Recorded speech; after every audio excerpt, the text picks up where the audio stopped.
Okay, this one should have sound. So, I want to say welcome to everybody. Um, I'm Phil from PA Custom Woodworking, and I've been asked a few times at shows to make a video on how to take care of their cutting board. So that's what we're going to do today.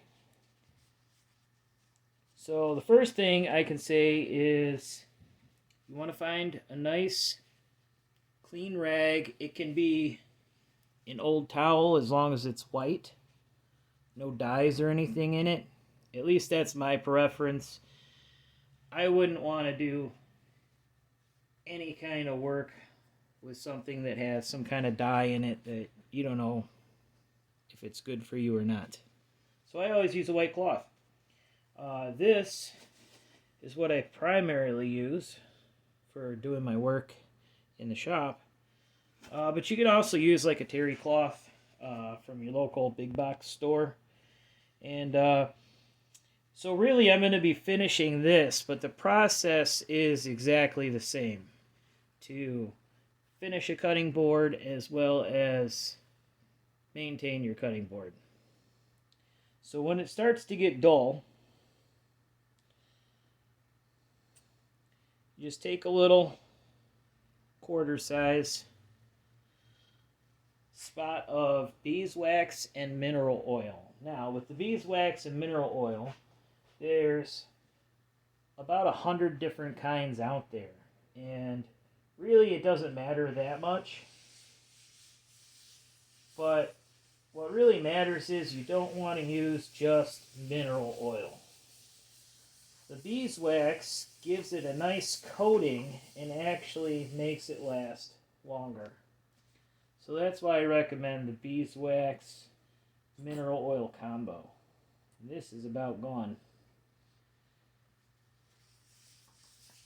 So how I do it is I get a good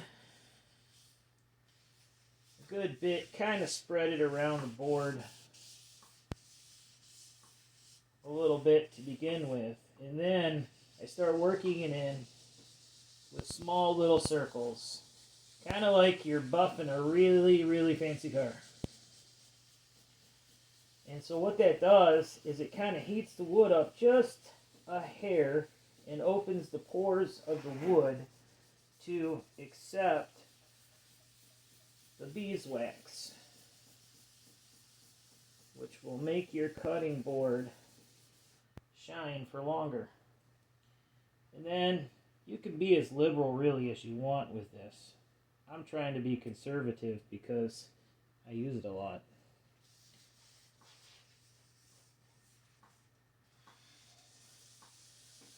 So I'm just going to be very sure that I have really worked this in to the whole board before I move on.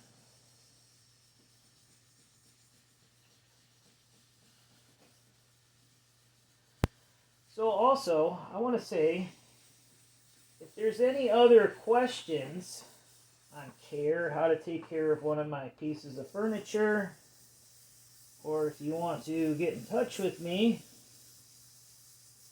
you can always email me at pacustomwoodworking@gmail.com,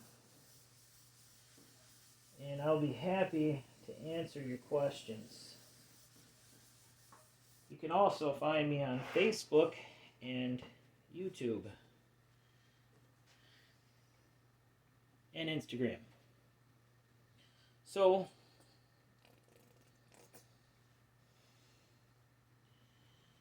once you're done, you can flip it over, and I always recommend doing all sides of your cutting board. Don't skip out on the bottom, because that's important as well. You always want to maintain your wood at a constant moisture level inside. So if you let it dry out on the bottom and you condition the top, it's likely to crack. And that's any wood, especially this wood on these cheese boards that I make, because let me tell you the story on those. And it's really interesting, actually, I think, at least. So I was working for an old farmer, and I happened to walk behind his barn. And about 50 to 100 feet out from his barn was this old tree that had fallen down. Or I think he said it got blown down in a storm. But it had been sitting there for 30 years.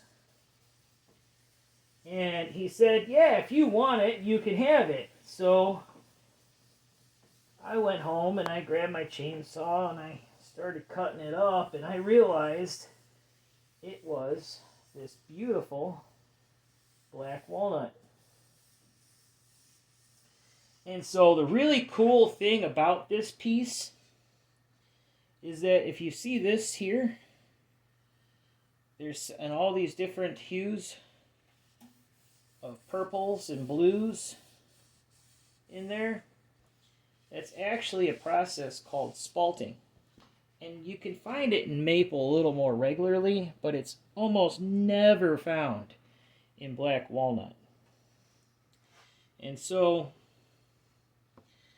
because it's almost never found in black walnut, basically just because people will cut down a walnut tree and they will sell it and process it and use it right away.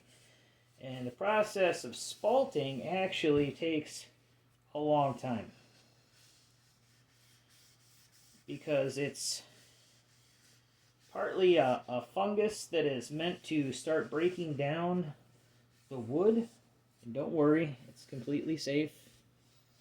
It is inert at this point, and it just provides us with some beautiful colors. So this is a good example of some of the hues. Hopefully I can get that. Some of the hues that the spalting process makes.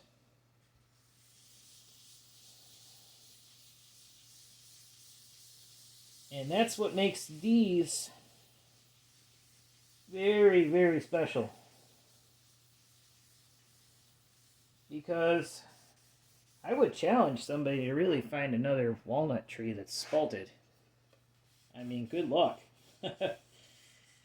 But, so that also makes these very limited. I mean, once this tree is gone, it's gone. And so I've been asked quite a bit about, where do you get your wood from?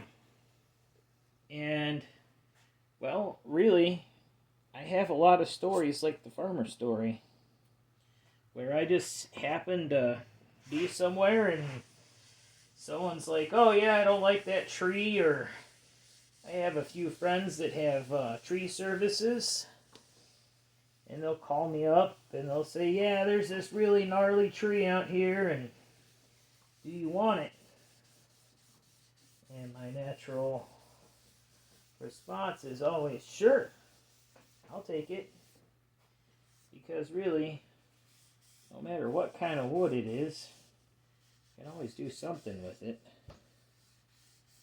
And I also like just the idea of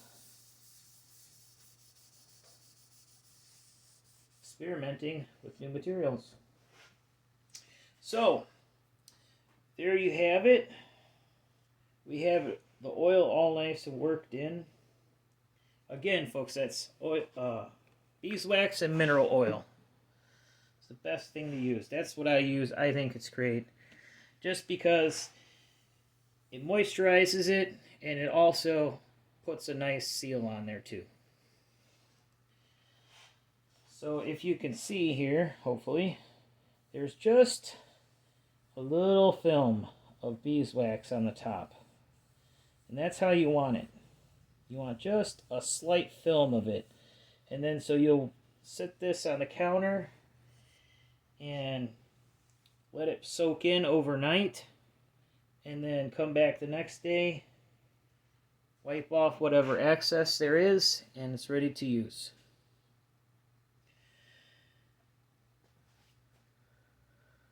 Thanks, and I'll talk to you next time.